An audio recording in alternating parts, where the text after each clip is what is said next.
இப்போ தமிழ் மொழிய பற்றி அதிகமா பேசப்படுது. தமிழ் உன்னதமான மொழி, மிகவும் பழமையான மொழின்னு சொல்றாங்க. இது ரொம்ப சரி.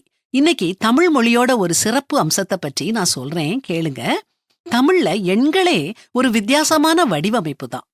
1லிருந்து 1000 வரைக்கும் எந்த எண்ணை சொன்னாலும் அது ஊவில் முடியும். 6, 40, 333 இப்படி எந்த எண்ணை உச்சரிச்சு பார்த்தாலும் அது ஊல தான் முடியும். ஒரு சொல் ஊல முடிஞ்சா அது வினை எச்சம்னு சொல்வாங்க. எச்சம்னா என்ன? அது முடியாம நிக்குதுன்னு அர்த்தம். எண்களுக்கு முடிவு இல்லங்கறதுனால தமிழ்ல எண்கள் கூட எச்சத்திலேயே இருக்குது. 1000 மட்டும் ஏன் இல்லன்னா, தமிழ் மரபுல 1000 அப்படிங்கிறது ஒரு முழுமைய குறிக்குது. திரும்ப 1001, 1002ன்னு எல்லாமே ஊல தான் முடியும். எண்களுடைய பேர்லேயே எண்களுக்கு முடிவில்லை, இன்ஃபினிட்டி அப்படிங்கறத சொல்லாம சொல்லிடுறாங்க. இது தமிழ்ல இருக்கிற மாதிரி வேற மொழியில கிடையாது. அதே மாதிரி 6, 7, 8 இதெல்லாம் 10ஆம் இலக்கத்துல வரும்போது 60, 70, 80ன்னு சொல்றோம். ஆனா 9 10ஆம் இலக்கத்துல வரும்போது 90ன்னு சொல்றோம்.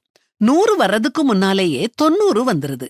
அதே மாதிரி 700, 800ன்னு சொல்றோம். ஆனா ஏன் 900ன்னு சொல்றோம்? 1000 வர்றதுக்கு முன்னாலேயே 900 வந்துருது. ஏன் இப்படி சொல்றோம்? ஒரு அறிஞர் இதுக்கு அழகா விளக்கம் கொடுக்கறாரு. தொள் என்றால் 1 குறைந்ததுன்னு அர்த்தம். 90 100ல் ஒரு பங்கு குறைஞ்சது. 900 1000ல் ஒரு பங்கு குறைஞ்சது அப்படின்னு அர்த்தம்.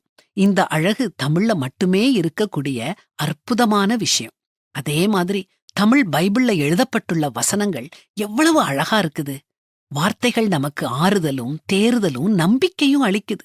உதாரணத்துக்கு 2 வசனங்கள் சொல்றேன். உம்முடைய வார்த்தைகள் என் நாவுக்கு எவ்வளவு இனிமையானவைகள், என் வாய்க்கு அவைகள் தேனிலும் மதுரமாயிருக்கும்.